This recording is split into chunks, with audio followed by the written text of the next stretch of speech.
Aquí, en la quietud de la reflexión, nos permitimos explorar las profundidades de la existencia, esas preguntas que, quizás, en algún momento todos nos hemos formulado. ¿Qué significa realmente ser libre? ¿Y cómo podemos, frente a la vasta e inabarcable naturaleza, encontrar una genuina y duradera felicidad? Para abordar estas interrogantes, nos sumergiremos en la visión de Baruch Spinoza, un filósofo del siglo XVII cuya obra cumbre, La Ética, es un monumento al pensamiento sistemático. Spinoza se propuso estudiar la condición humana, sus acciones y afectos, con la misma precisión geométrica con la que se analizan líneas o cuerpos.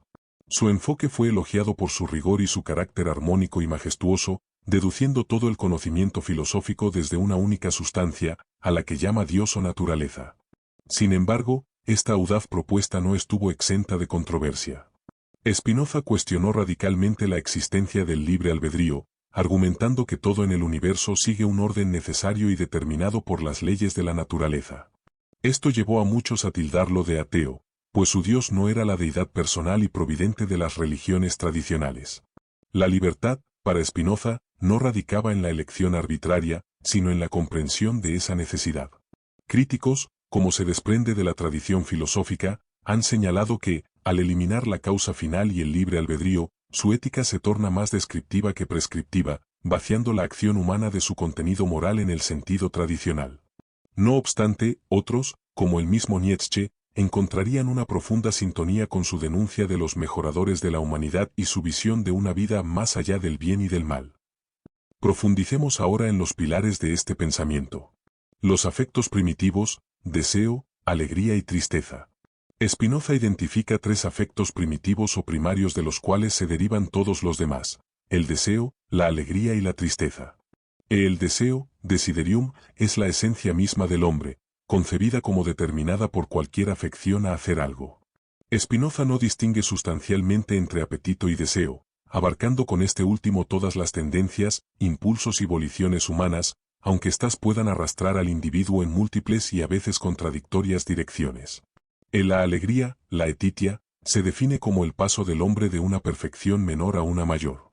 No es la perfección en sí, sino el proceso de alcanzarla. Cuando el alma experimenta alegría, su potencia de actuar y pensar se ve aumentada. En la tristeza, tristitia, es el paso del hombre de una perfección mayor a una menor. Al contrario de la alegría, la tristeza disminuye o reprime la potencia de actuar del cuerpo y la potencia de pensar del alma. Estos afectos, y todos sus derivados, son estudiados por Spinoza con el mismo método geométrico y la objetividad con la que se observan fenómenos naturales, sin burla ni detestación, sino con la intención de comprender sus causas y propiedades racionales. El conocimiento de los afectos como vía hacia la libertad. Para Spinoza, la esclavitud humana reside en la impotencia para moderar o reprimir los afectos. El hombre, sometido a sus pasiones, se ve arrastrado, a menudo, a seguir lo peor, incluso cuando vislumbra lo mejor. El conocimiento de la naturaleza de los afectos es el camino que permite al alma moderarlos y alcanzar la libertad. Comprender la naturaleza de las pasiones. Los afectos son pasiones cuando surgen de ideas inadecuadas o confusas. La fuerza de una pasión se mide por la potencia de la causa externa que la genera, la cual supera a menudo la potencia humana. Transformación mediante el conocimiento claro y distinto. Un afecto deja de ser pasión cuando formamos de él una idea clara y distinta. Al clarificar nuestras ideas, el alma adquiere mayor poder sobre sus afecciones y sufre menos. Spinoza afirma que es posible formar conceptos claros y distintos de cualquier afección del cuerpo, lo que implica que cada individuo puede padecer menos al comprender sus propios afectos. En separación de la causa exterior, el alma puede desvincular la emoción del pensamiento de su causa externa, imaginada confusamente, y unirla a pensamientos verdaderos. Esto destruye el amor u odio hacia la causa y las fluctuaciones del ánimo. Entender la necesidad. Cuanto más entiende el alma todas las cosas como necesarias, mayor es su poder sobre los afectos y menos sufre. Por ejemplo, la tristeza por una pérdida se mitiga al comprender que era inevitable. El ordenamiento de los afectos. El alma tiene la capacidad de ordenar y concatenar las afecciones del cuerpo según un orden inteligible, resistiendo así los afectos negativos. Esto implica aplicar preceptos de la razón, como vencer el odio con el amor o la generosidad. El deseo de la razón. El deseo que nace de la razón es la esencia misma del hombre concebida adecuadamente, y a diferencia de las pasiones, no puede tener exceso. El amor intelectual de Dios. La cúspide de esta liberación es el amor intelectual de Dios, el afecto más constante e inmutable. Quien se conoce a sí mismo y sus afectos, ama a Dios, y este amor, alimentado por todas las afecciones, lleva a la mayor tranquilidad y felicidad del alma. Esta felicidad es la virtud misma, y de ella surge la capacidad de reprimir las concupiscencias.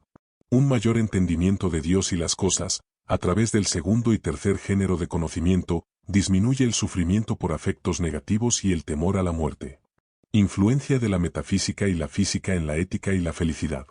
La ética y la felicidad en Spinoza están inextricablemente ligadas a su monismo metafísico y su concepción física del mundo. Dios como sustancia única y necesidad universal.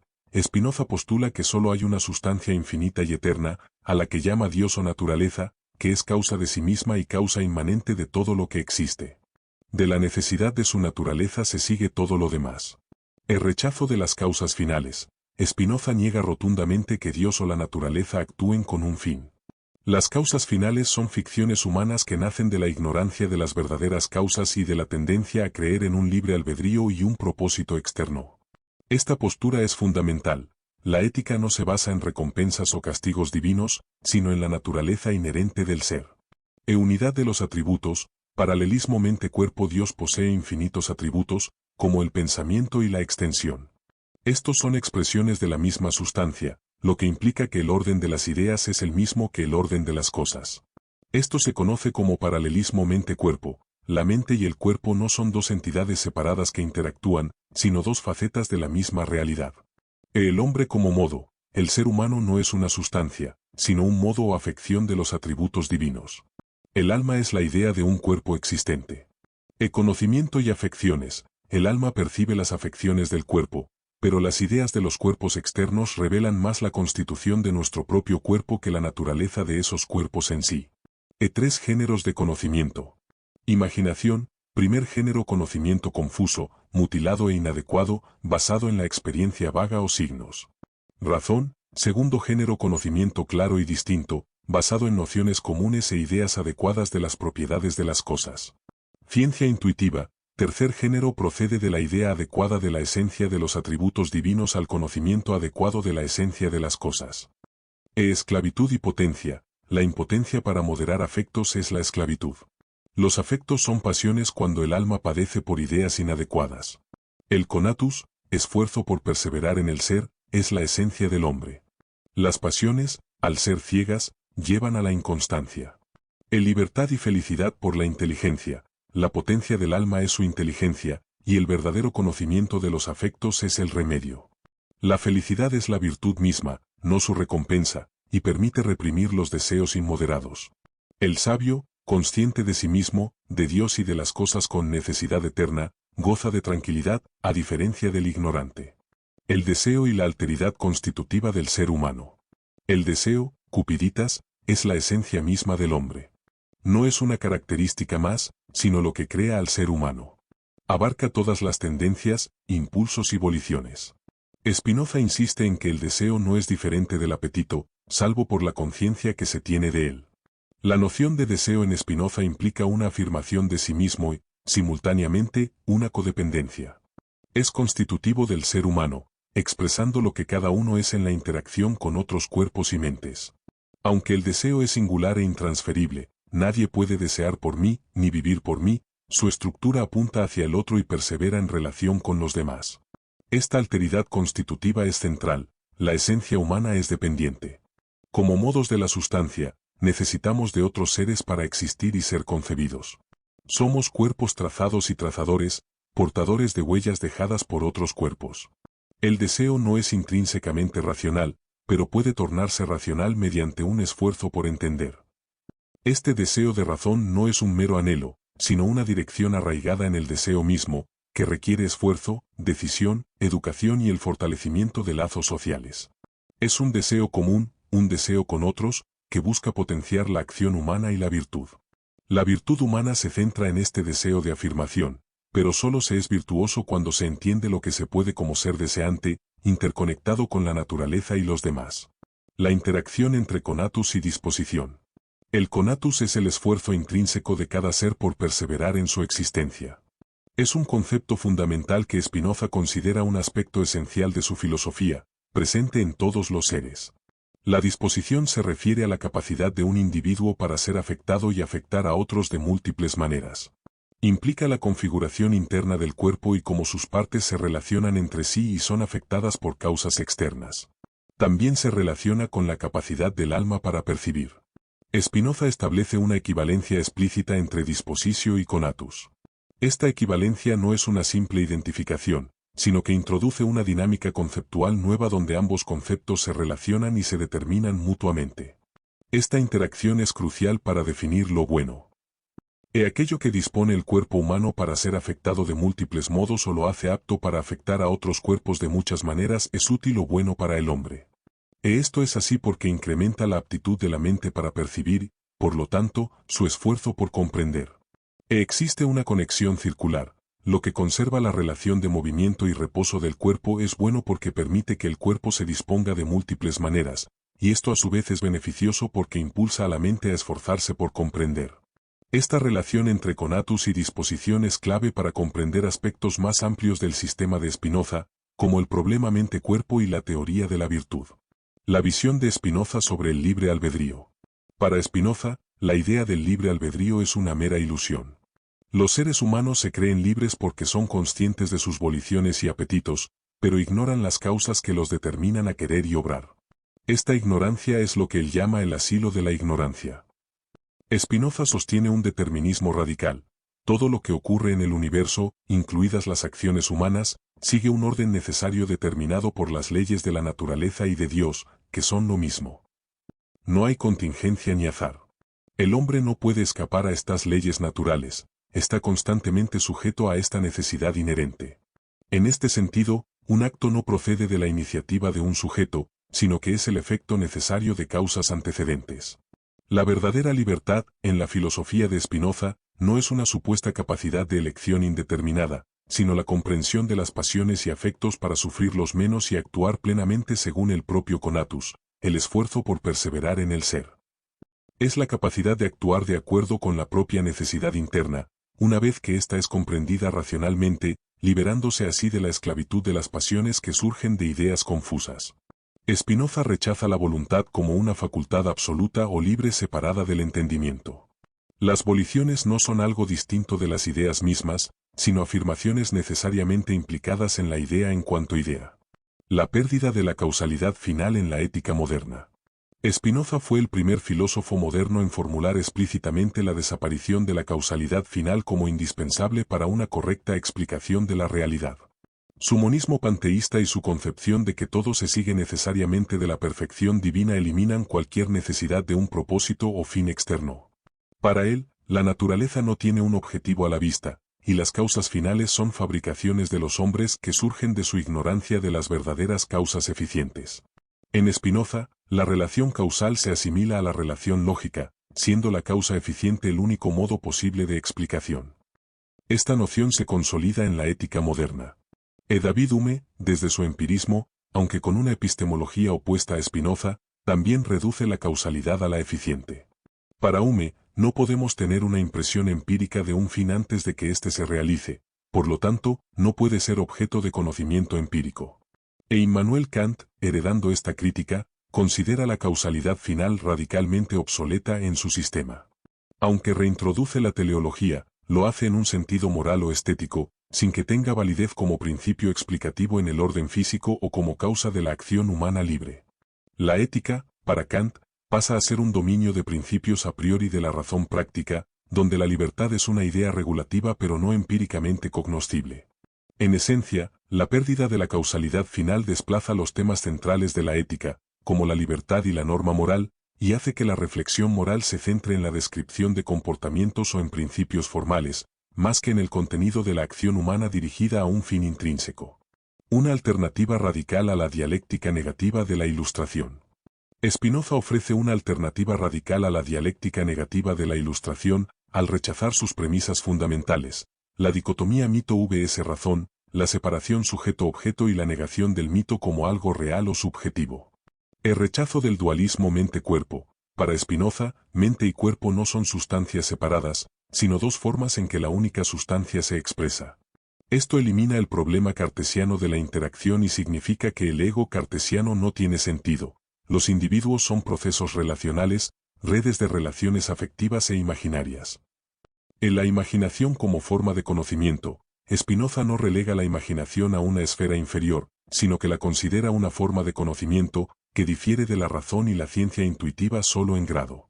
Aunque puede ser la causa de la falsedad, ideas confusas, la imaginación no es inherentemente falsa, sino una privación o carencia de conocimiento completo. Sus ideas, incluso confusas, expresan algo sobre las conexiones entre las cosas, en virtud del paralelismo. El papel activo de la imaginación, a diferencia de otras visiones, Spinoza enfatiza la acción de la mente en la imaginación. Función ética y política de la imaginación. La imaginación es crucial en la transformación de pasiones en acciones y tiene un rol vital en la política. Puede ser fuente de inestabilidad, pero también el medio para superarla y para la liberación. Los mitos, como ejemplares de la naturaleza humana, no son verdades absolutas, sino narrativas que ofrecen significado y un estándar común de juicio, siendo herramientas para la iniciación moral y la estabilidad política. En materialidad de la ideología, Spinoza enfatiza la materialidad de la ideología misma, una consecuencia de su unidad mente-cuerpo.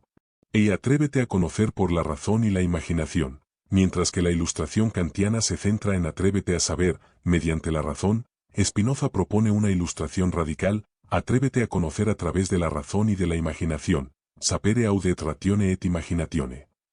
Esto permite reconocer la ambivalencia de la imaginación y su capacidad de posibilitar el cambio.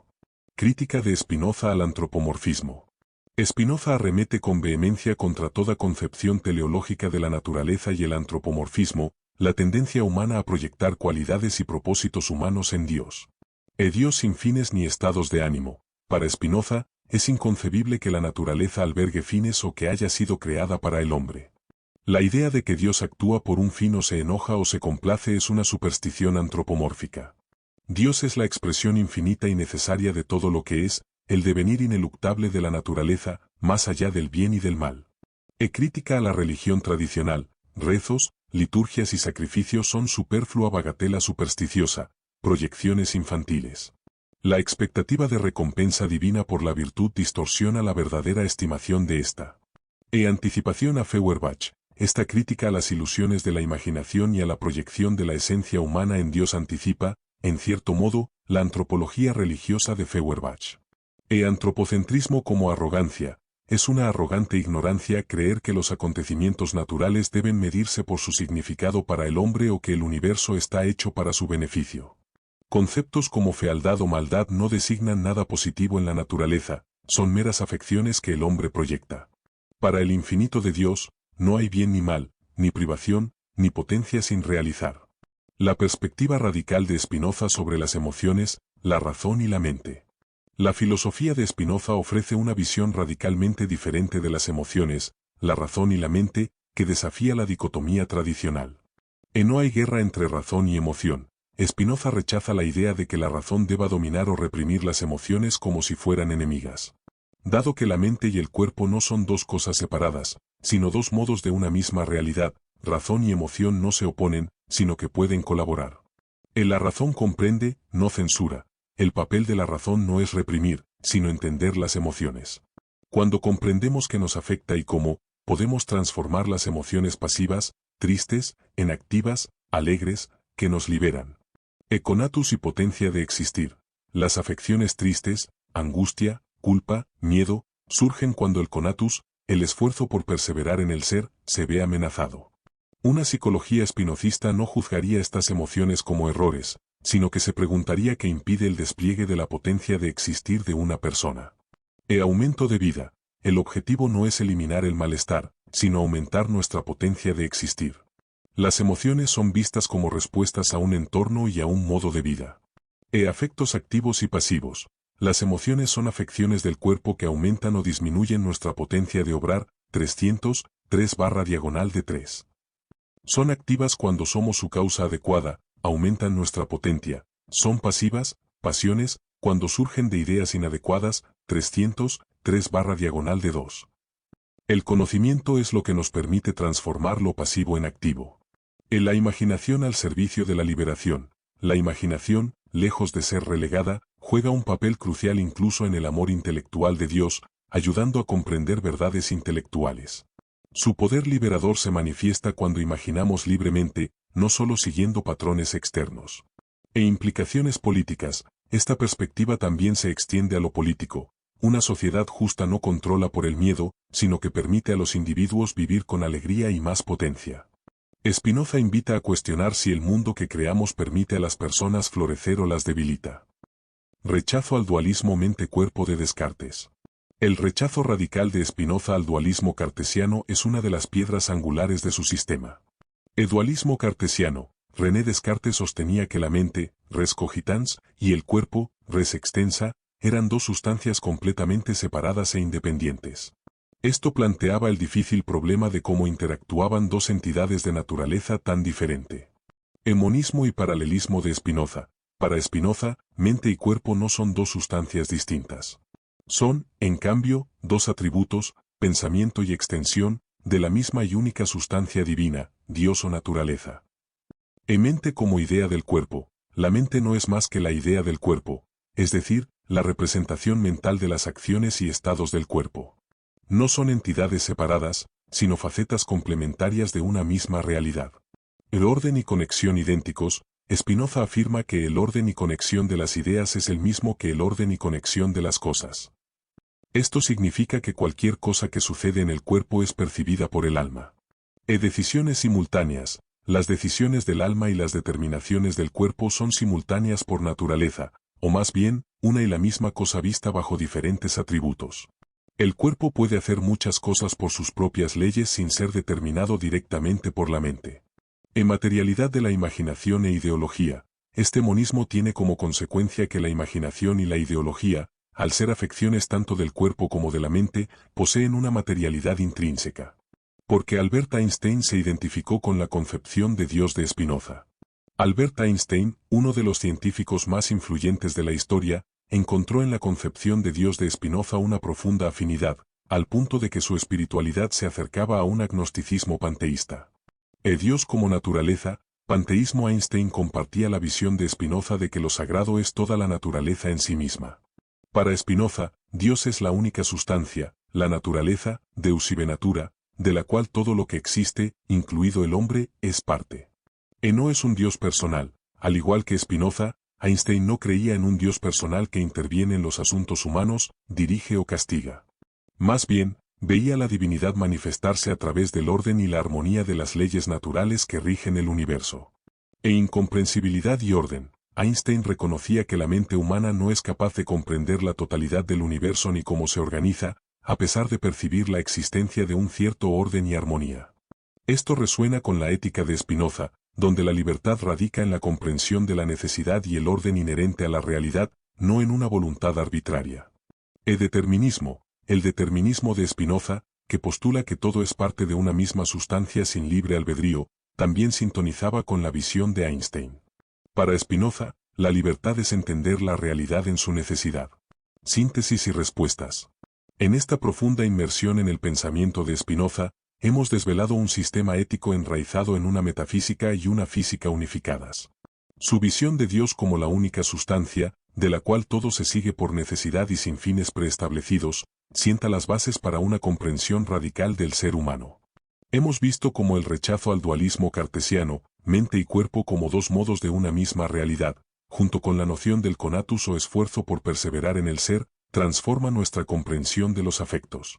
Para Spinoza, las emociones no son vicios a reprimir, sino transiciones de perfección que, al ser comprendidas claramente por la razón, dejan de ser pasiones y se convierten en acciones racionales. El deseo, la alegría y la tristeza son los afectos primitivos, y es a través de la transformación del deseo, mediante un deseo de razón anclado en la alteridad constitutiva y la interdependencia, que se alcanza una vida virtuosa. La interacción entre el conatus y la disposición del cuerpo para ser afectado de múltiples maneras es fundamental para definir lo bueno, pues esta aptitud incrementa la potencia de la mente para comprender. El libre albedrío, para Spinoza, es una mera ilusión que surge de nuestra ignorancia de las causas que nos determinan. La libertad verdadera no consiste en una elección arbitraria, sino en la comprensión de la necesidad de todas las cosas y en vivir bajo la guía de la razón. Esta postura se enmarca en la pérdida de la causalidad final en la ética moderna, donde pensadores como Hume y Kant también la descartan, aunque por diferentes vías. Finalmente, la filosofía de Spinoza ofrece una alternativa radical a la dialéctica negativa de la Ilustración al rechazar sus dicotomías y al integrar la imaginación como una forma de conocimiento crucial, no solo para la ética sino también para la política, capaz de impulsar el cambio. Su crítica al antropomorfismo nos invita a ver a Dios como la naturaleza misma, despojada de proyecciones humanas y juicios morales. Y es esta visión de una divinidad inmanente y ordenada la que atrajo a figuras como Albert Einstein. Así, volviendo a nuestras preguntas iniciales. ¿Qué significa realmente ser libre? Para Spinoza, la libertad no es la ausencia de determinación, sino la comprensión clara y distinta de las causas que nos determinan y la capacidad de actuar plenamente desde nuestra propia naturaleza, desde nuestro conatus. Es liberarse de la esclavitud de las pasiones al transformarlas en acciones racionales mediante el conocimiento. ¿Cómo podemos, frente a la vasta e inabarcable naturaleza, encontrar una genuina y duradera felicidad? La felicidad no es un premio, sino la virtud misma. Surge del conocimiento intuitivo de Dios, la sustancia, la naturaleza. Al comprender todas las cosas como necesarias y al cultivar el amor intelectual de Dios, el sabio vive en una constante tranquilidad del alma, menos perturbado por los afectos negativos y menos temeroso de la muerte. Es, en última instancia, una ética de la alegría que se afirma en la vida y en la unión con la necesidad eterna de todo lo que es.